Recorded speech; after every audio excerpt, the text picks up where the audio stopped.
For the next 10 in-game days, I'll be living as an NPC called Grizzled Jon, a raging alcoholic with a really dark past. He's one of the first encounters you'll meet in RDR2, and I've always wondered what the story of this man is. So, I created it! And it all starts here, in Valentine. Jon usually spends his days here, drinking to escape his past. But don't worry, we'll get into that later. But as Jon took another drink, a man appeared and said, "Stop pretending to be someone you ain't." Jon got angry. You're revolting! He stood up, and then he snapped.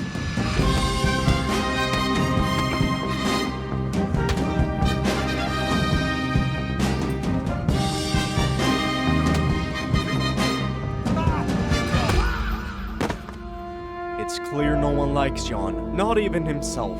Later that day, Jon went to sleep, crying but with a dream in mind, becoming a better person and buying a house. So, the next day he started working towards his two goals and started working at a ranch. Shit was peaceful, for real. No screaming, no burning, no gunshots. It was quite different from his past. Jon ended up earning a total of $82 for the day. The dream of buying a house was far away, so he went to his current home. It's a real shithole, but with a lot of memories. You see, back when Jon was younger, he used to hunt. Sometimes large game, sometimes small. This time it was small. Foxes. He found one and shot it dead. Then found another one. That one died too. Then he found something else.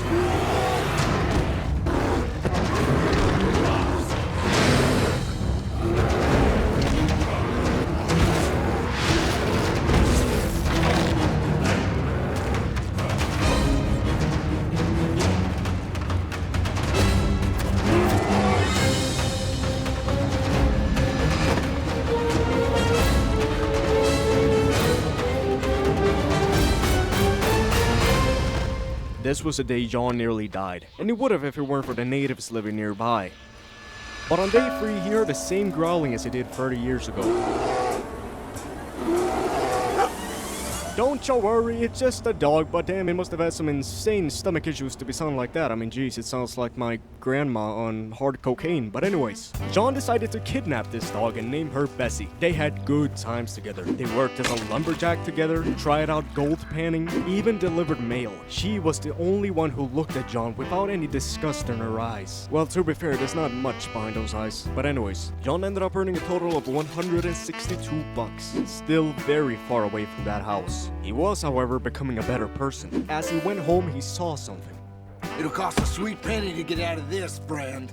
Jon felt like he couldn't just stand there and watch, so he did something.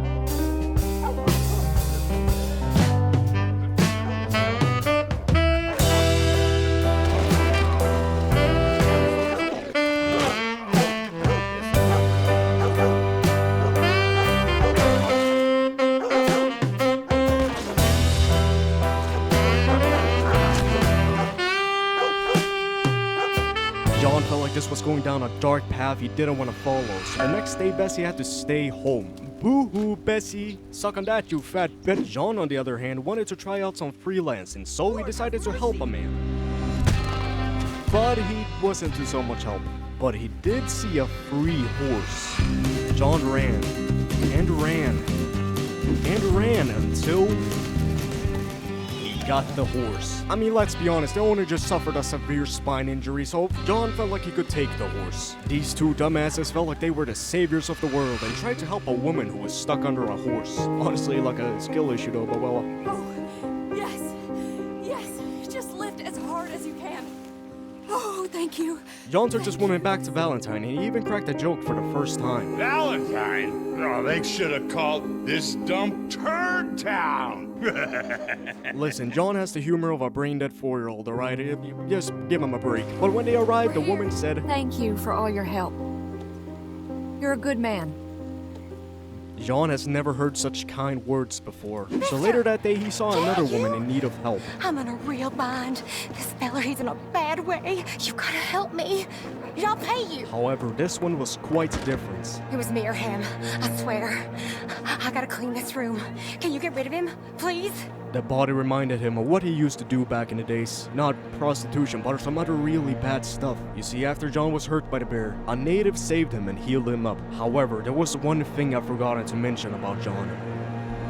I shot 19 of them. Redskins. They deserved it. They weren't Christians. So I sent them to hell. John has an extreme hatred, and when he woke up, he did the only thing he could think of.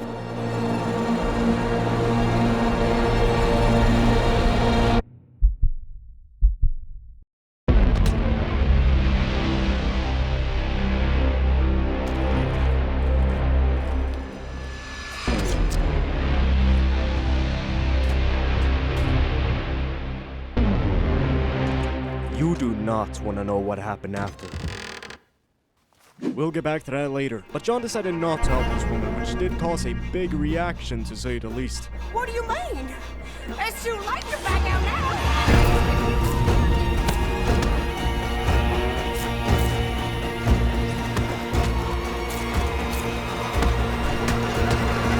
They get weaker by the day. John ended up reporting this to the police, and they took control of the situation. This is a damn massacre. John felt proud. He felt like he could finally do some good in the world.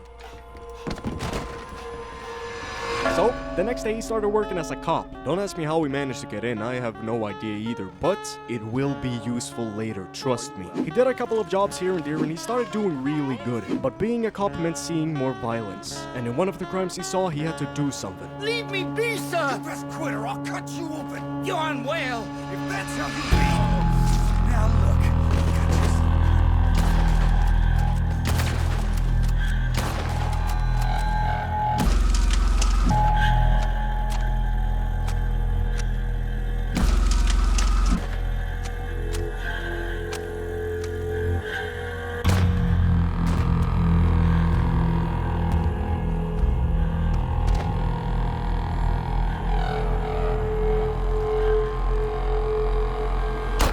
After the man died, John was worried. He was worried and now he has opened a door for his dark past to come back. And that's when he saw someone he had seen before.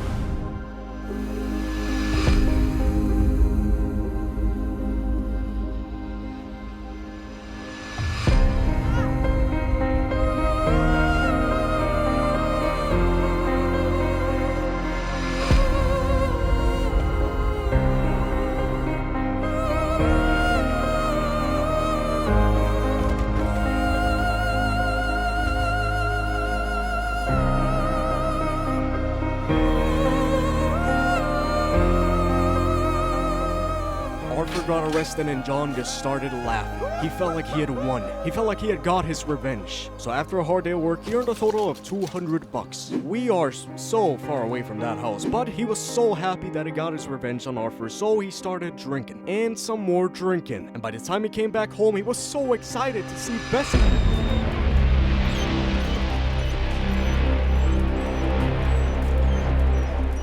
John had been so focused on work, money, and validation from others, he forgot to take care of the one who actually loved him. Subscribe to the channel. Woof woof. I am dead now. That's a really weird thing for a dog to say, but I have to agree. John, however, couldn't believe this. He thought trying a new job as a train driver would fix his sorrow, and it was fun. But it was just not enough. He started to think if even getting the house was worth it. He had worked so hard, but for what reason? He started to think maybe a home isn't a house. It's where the people you love is. John one time destroyed a home. Not his, but someone else's. But before he could think more about that, he saw something on the train tracks.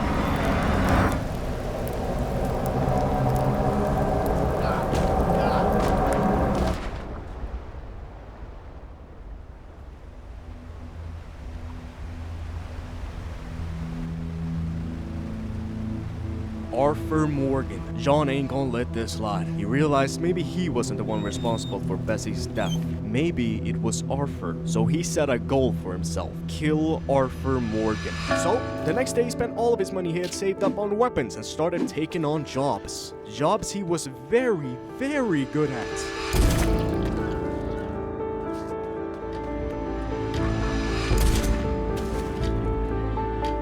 He ended up earning a whole lot more money from these kinds of jobs, but his goal of becoming a better person was failing. All he was thinking of was Arthur and his death dates. But John went to sleep with a plan in mind which turned into a dark memory.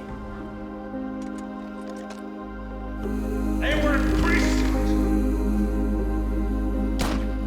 So I sent them to hell.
I shot 19 of them. They were Christians.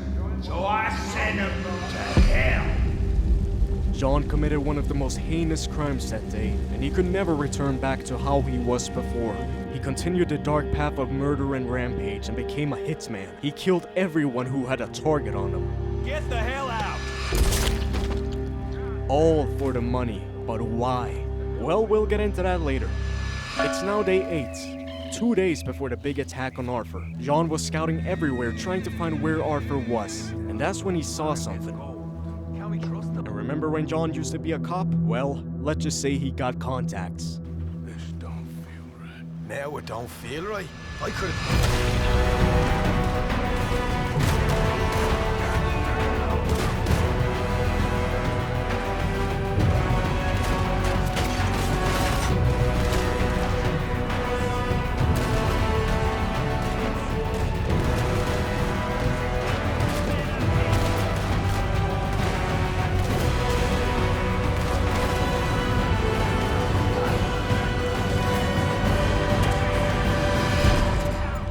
Running away. Looks like... What about there? Where the hell's he?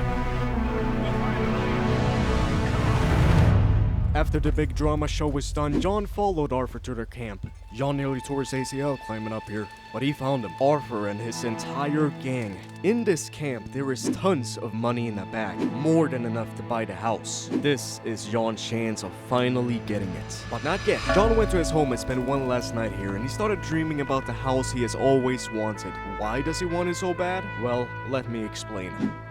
You see, John used to have a wife called Bessie.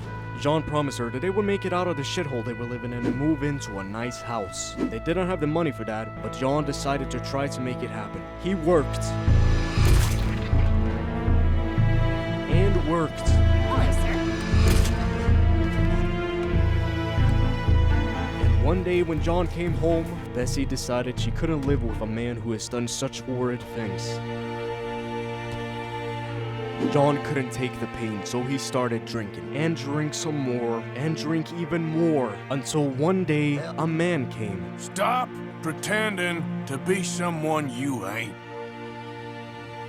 John doesn't like thinking about his life much. He wasted it. He wasted it with work, hatred, and alcohol. And now he will try to go out in the only way he knows, rage. So he called in his police friends, and they were ready.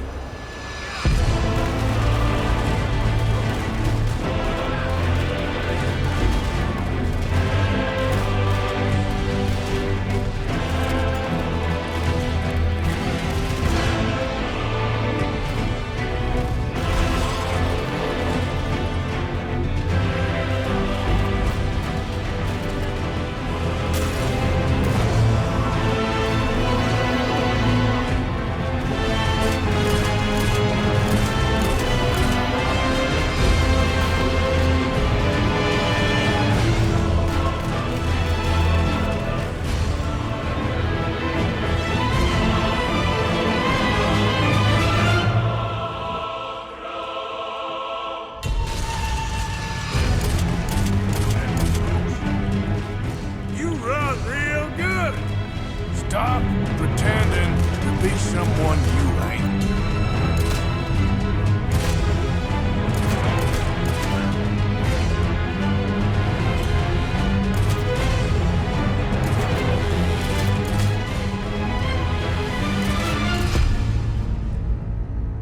John took the bag, and now he can finally buy the house.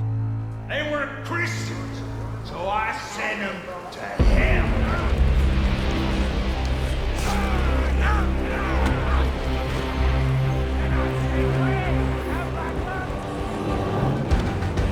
That's some unfinished business. Spineless bastard. Not all you got.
At the end of the day, John got what he deserved.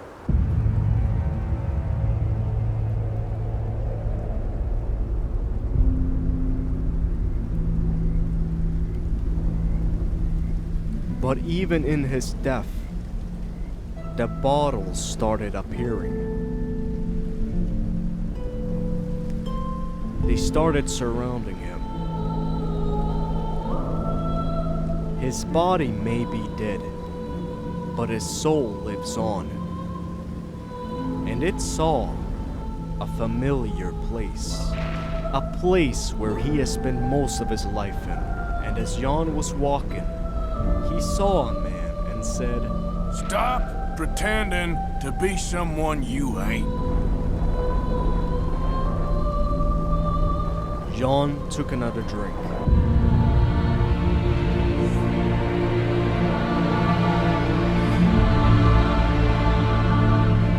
Perhaps the last one for today, but only time would tell.